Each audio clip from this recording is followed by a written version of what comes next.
Hi, thank you for watching this video. So the first thing that I thought when I watched the trailer of this movie was, okay, we've seen this before, right? Not so long ago. Because shot per shot, the trailer of this movie looked very similar to the movie Pearl Harbor. Pearl Harbor 2001, Michael Bay, Ben Affleck, all those guys.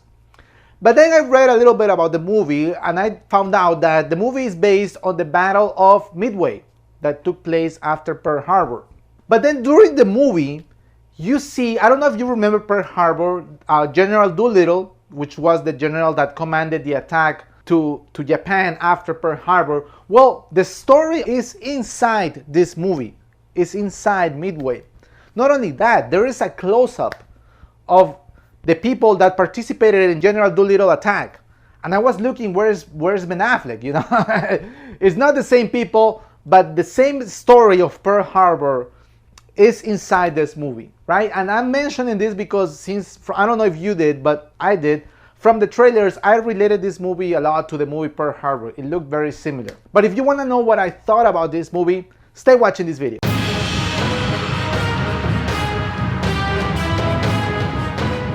So who did it better, right? Michael Bay or Roland Emmerich? Who filmed a better attack on Pearl Harbor? Well, let me start by saying the movie that Michael Bay directed, Pearl Harbor, is entirely about Pearl Harbor. That's why it's called Pearl Harbor. This movie, Midway, 10 minutes into the movie, we are already at Pearl Harbor. Pearl Harbor is not the center of the movie. It's what gives context to the entire movie, to the entire events that happened after the attack of Pearl Harbor. So, as soon as the movie starts, 10 minutes in, we are already at Pearl Harbor. But still, who filmed a better attack on Pearl Harbor on cinema? I have to say Michael Bay did. And why? Because, well, maybe because this movie Pearl Harbor was in 2001. And today Hollywood does too much CGI on its movies, right? Everything is CGI, almost to the point where you feel that you are watching an animation movie. Michael Bay, with everything that you want to criticize about Michael Bay, he likes to film real sequences on film, not so much CGI. So much so that he went to Pearl Harbor, the actual place, the Bay of Pearl Harbor, and he directed the film there with the actual ships that are still in that place. The movie is a great historical film because it's based on the real events that happened after Pearl Harbor. Actually, at the end of the movie, this is not a spoiler, you can't spoil this movie because it's historical. I mean, if you go to Google, the whole movie is there. It's historical. You can't spoil this movie. But at the end of the movie, something that they did that I liked a lot is that they took the characters of the movie that we watched throughout the movie, and they put the pictures of the actual people, the real people that existed, that participated on the events of the movie. That's something that some movies do that are based on real life events, and sometimes they do, and it's nice to know, oh wow, this is the real person that was in the movie. So as a historical movie, this movie was great. And the way the movie is directed is very personal because it's told through the eyes of the people who participated at these events, at the historical facts that happened after Pearl Harbor. And there are many stories throughout the movie, but the story that I stay with the most, and I think that also it was directed in that way, is the story of the two persons, you know, from the US and from Japan, that were part of the intelligence team of each country, and that before the events of the movie, of the war happened, they worked together.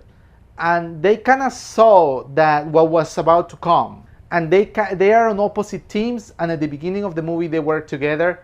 And I think that's a big reflection how, you know, because it's told through the human eyes of the people who participated, how history put these two people at the beginning of the movie in opposite sides, and they participated of the events that happened.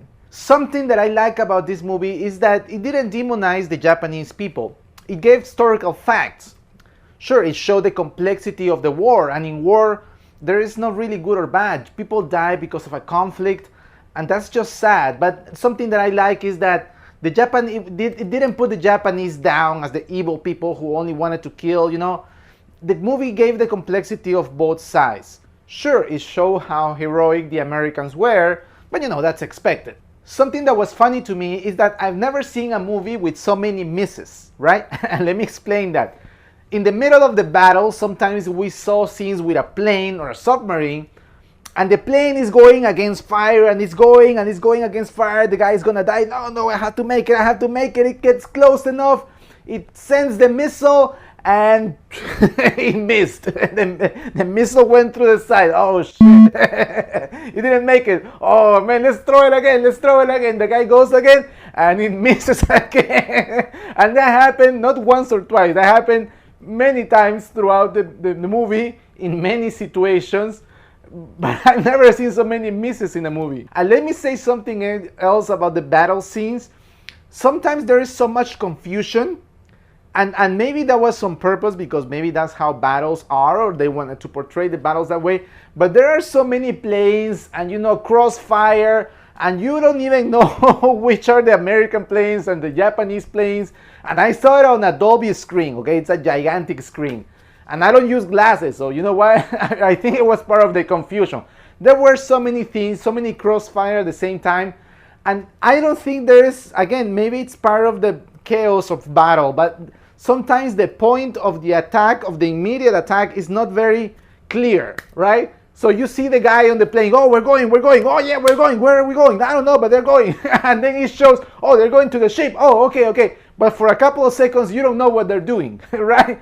The immediate target or the immediate goal in the middle of all the chaos sometimes is missing. And again, maybe that's just the way they wanted to portray the battles, but I just felt that way. So overall, I thought the movie was a very good historical film. And this type of films are good, and they're necessary, because I'm not here to judge society or judge where the world is going, but sometimes people will remember historical facts because of the movie. Sorry, that's just the way it goes. More people will remember historical things that happen in humanity because they saw the movie of something. So I think these movies are necessary. I applaud these kind of movies. They're great. Let me be honest, at some points of the movie, it was a little slow. Since I made the comparison with Pearl Harbor at the beginning of this video, let me just say, don't kill me, Pearl Harbor was more entertaining. Whether you like it or not, the love triangle with Ben Affleck, with Kate Beckinsale, that was going back and forth. Yeah, well, that made the movie a little more interesting within the 2 hours that you're sitting down at the theater.